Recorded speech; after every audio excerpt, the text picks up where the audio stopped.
definitely going to have his work cut out for him. Here we go. Here we go. The match looks like it's about to begin. The players are about to do the countdown. Speaking of the GSTL, though, did you know that we have the GSTL here at the Cosmopolitan in Las Vegas? No, I had no idea. But now you guys do. It's going to be this Sunday, GSTL, or this Saturday, GSTL will be held here by GOMP TV. But enough about that. Both of the players all ready. The game is starting here on Metropolis. MVP TAiLS versus NesTea. Give it up for these two players, guys. All right, and at the 12 o'clock position, we do have MVP TAiLS rocking the light blue color. The map, of course, is Metropolis. And on the 9 o'clock position, we have his opponent, and that is NesTea. Woo!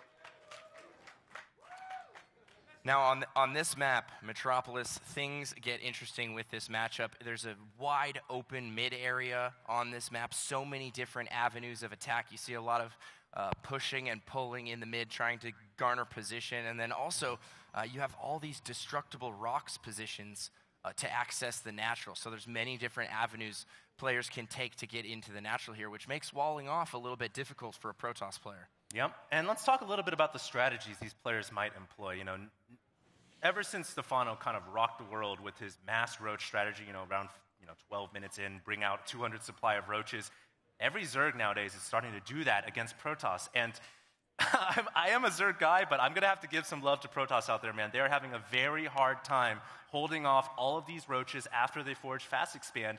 And the answer is not one gate opening or something like that. It just sets you too far behind. And so we do have TAiLS going for the forge fast expand. And should Stefano go, or not Stefano, excuse me, should NesTea go for the build that is so prevalent right now in ZVP, how is TAiLS going to hold that off?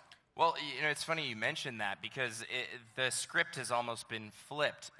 We saw Protoss players controlling the tempo of the matchup for so long with 7-gate all-ins, 8-gate all-ins, these very aggressive, heavy warp gate builds. But now, Zerg players have figured out the timings of a lot of those 7 and 8-gate builds, how to defend it, and really for a Protoss player, there's no recovery after that.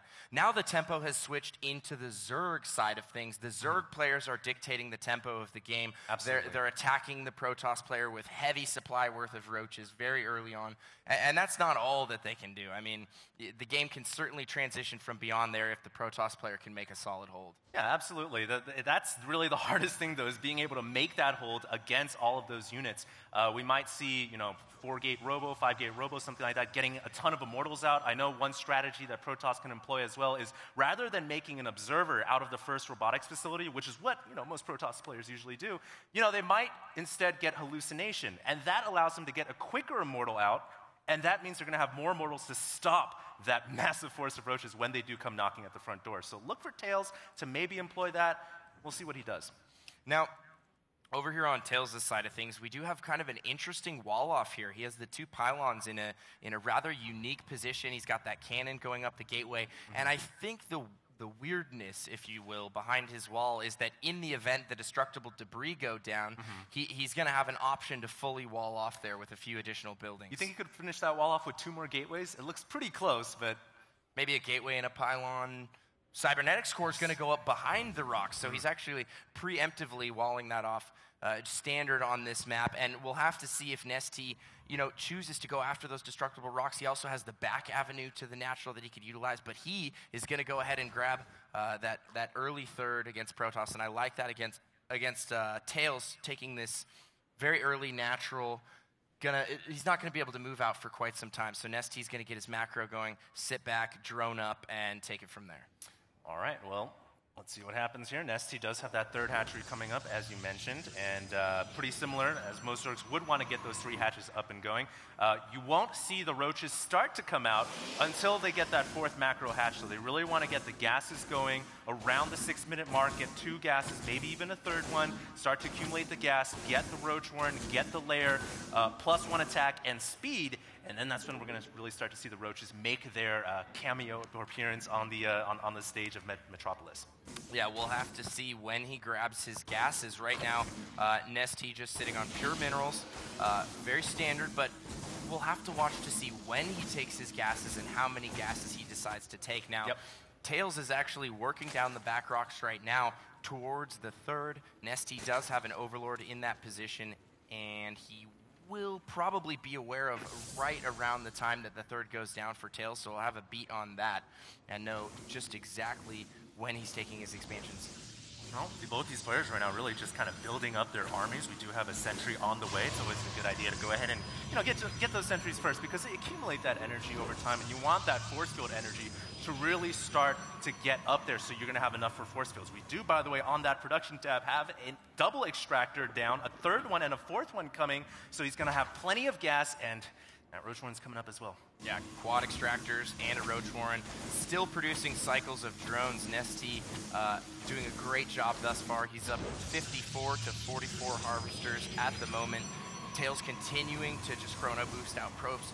Just now adding his second and third gateways. Was sitting on one gateway for quite some time there, and just continuing to spit out those sentries one at a time and build that number. You know, we should probably pretty soon see TAiLS throw down his robotics facility in the next minute or so, because he's going to want to get Immortals out. I don't care which way you scratch it, Pain User. If you're facing off against Roaches, force fields, they can kind of work, but a good Zerg will always bait the fields and run away. You need Immortals out. And of course, you also need, in the event of Burrow, you might need that Observer as well. How many different ways are there to scratch it? Well, that's a good question. I'm not sure. The third going up right now for TAiLS. Just dropped that. He's got his sentries in a really good defensive position here. He can float back to the natural. He can float to the third, just kind of holding the midway point there. Now, we do have quite a few upgrades going down for NesTea. He's got +1 weapons coming for the Roaches. Right. The lair is about to finish here. I'm sure we'll see Roach speed as a follow-up to that, and 11 Roaches already being produced on the first cycle. As well, too, so he's going to have that little extra zest with the Roaches, able to burrow and, of course, circumvent the force fields, because you can go underneath force fields and pop up on the other side. And look, at this point, this is what the Zerg is going to do. He's going to cut all drone production, and he's just going to max on Roaches. And around the 12-minute mark, if his timings are good, he's going to have pretty much 200 supply, and all of that, most of that being Roaches.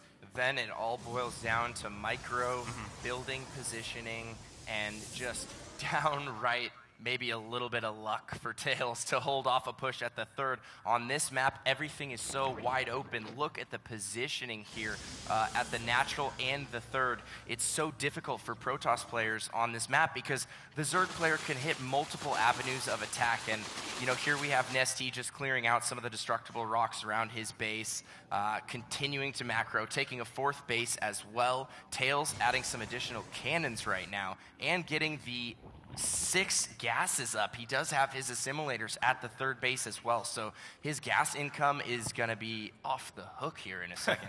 Well, let's not forget he's also got Blink researching right now, so he's going to try to invest a lot of that gas into Stalkers. And Blink Stalkers, they do about the same amount of damage as Roaches can do, but when you have that Blink, that gives it that extra mobility, able to, circumvent Roaches, able to attack you, and it prolongs the lifespan of your Stalkers. We do, by the way, have the next level of the weapons upgrade for TAiLS on the way. That's going to be pretty crucial, and a Spire coming up as well from NesTea. Yeah, and I really like what TAiLS is doing here right now. I don't know if we could get a shot of his natural, but there we go. He's adding additional cannons behind the natural, which is going to make it very difficult for NesTea to attack 2 points at the same time. The natural's heavily defended, but he's keeping his sentries and his stalkers and his main force over at the third. By the way, Pain User, guess what? What?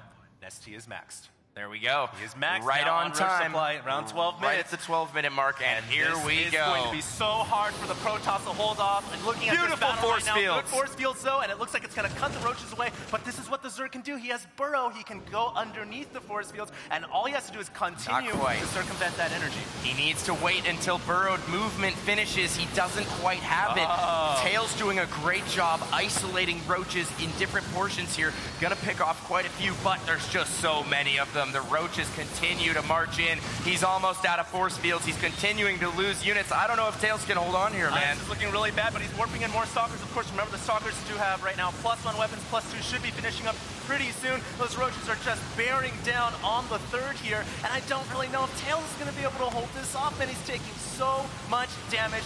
Almost all of his stalkers have gone down. We're waiting for the next cycle for when his warp gate finishes. No doubt he's got chrono boost on his warp gates, just trying to frantically get more stalkers out, but he's not bringing any forces out, and it looks like he's going to lose the third, man. He actually had a warp-in cycle for quite some time there. I'm not sure why he didn't warp in units. Oh, wow. There we have a round of units warping in at the natural. He still hasn't lost the Nexus. If he loses the Nexus, that will change things drastically. It looks like he's going to focus fire that Nexus. It's going to go down. The Nexus has gone down, and TAiLS is in a world of hurt. Yeah, TAiLS is in a lot of trouble here. He does have 2 Robos producing Immortals. Double Immortal just coming out there, and those 2 Immortals might be that extra thing that he needs to hold off these roaches. Immortal 1 goes down. Immortal 2 is in the yellow. It looks like it will follow suit as well. No micro coming out of TAiLS there on the Immortals, just letting them go. Such important units for him right now. He really just can't afford to let those go, and GG's call.